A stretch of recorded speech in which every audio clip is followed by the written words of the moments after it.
hapon mga master. Welcome naman po sa ating panibagong vlog. Ang topic po natin ngayon is, ang pag-uusapan natin is, bakit nga ba madaling mapudpod yung bola kahit stuck lang yung puli mo? Yun yung tanong ng iba sa akin. Bakit nga ba daw madaling mapudpod ang bola? Parati naman silang nagpapalinis, chinecheck nila bago yung bola nila. Kahit yung luma na, yung nasira ng bola, pag pinalitan nila, ilang buwan lang daw yung tatagal, sisira na daw, kahit stuck lang yung puli nila.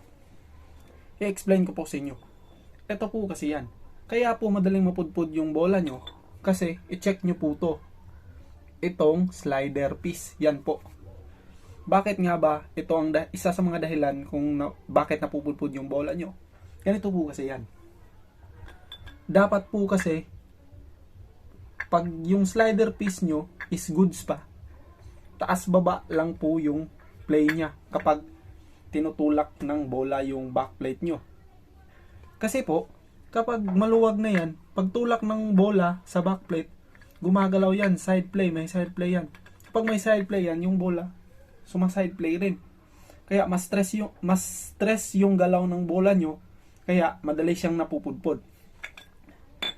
Kaya, i-check nyo po ito kapag nagpapalinis kayo ng panggilid nyo. Kasi kadalasan, ang tagal ng isang slider piece kung galing ka sa stock, company stock yung motor nyo is nasa 6 months lang. 6 months to 4 months, lalo na pag daily use.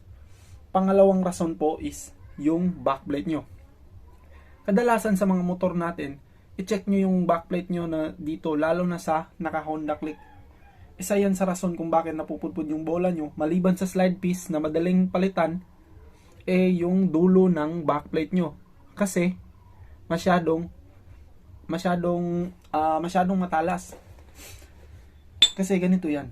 Pag umaakyat yung bola nyo, pag akyat ng bola nyo, kahit bago yung slide piece nyo, dito kung matalas, bumabangga yung bola nyo dito sa dulo ng backplate. Matalas to, goma lang yung bola nyo eh. Kaya, pag tama rito, sigurado, kanto agad yung bola nyo. Yan yung pinagtatakahan nyo kasi bago lang yung bola nyo, kanto agad. Ano nga ba yung slider piece? Yung slider piece, ito po yung tatlong nakalagay dito sa backplate. Sila po yung nagsisilbing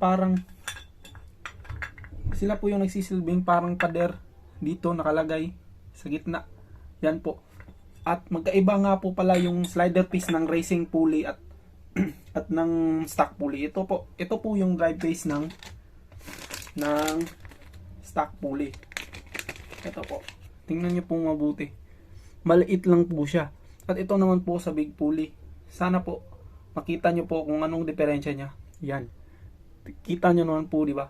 Kung naka big pulley kayo gaya ng JBT, Pitch Bike, ganito yung hanapin nyo. Kasi pag stock na slider piece lang yung ilalagay nyo, hindi magkakasya. Maluwag pa rin yan.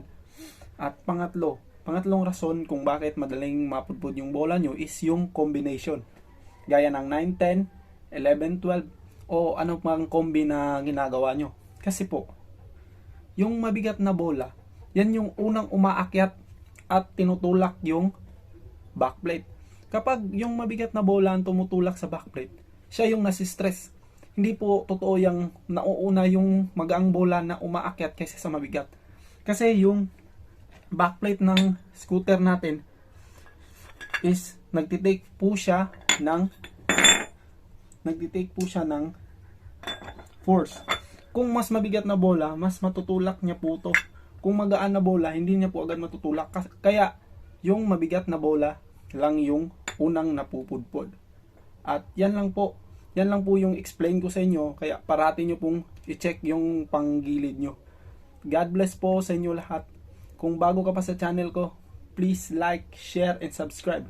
At shoutout nga pala kay Pilaros, Philip, Antoninan, at Christopher. Ride safe sa inyo mga paps. Hindi ko alam kung paano ko tatapusin ang video to, kaya time. Electric.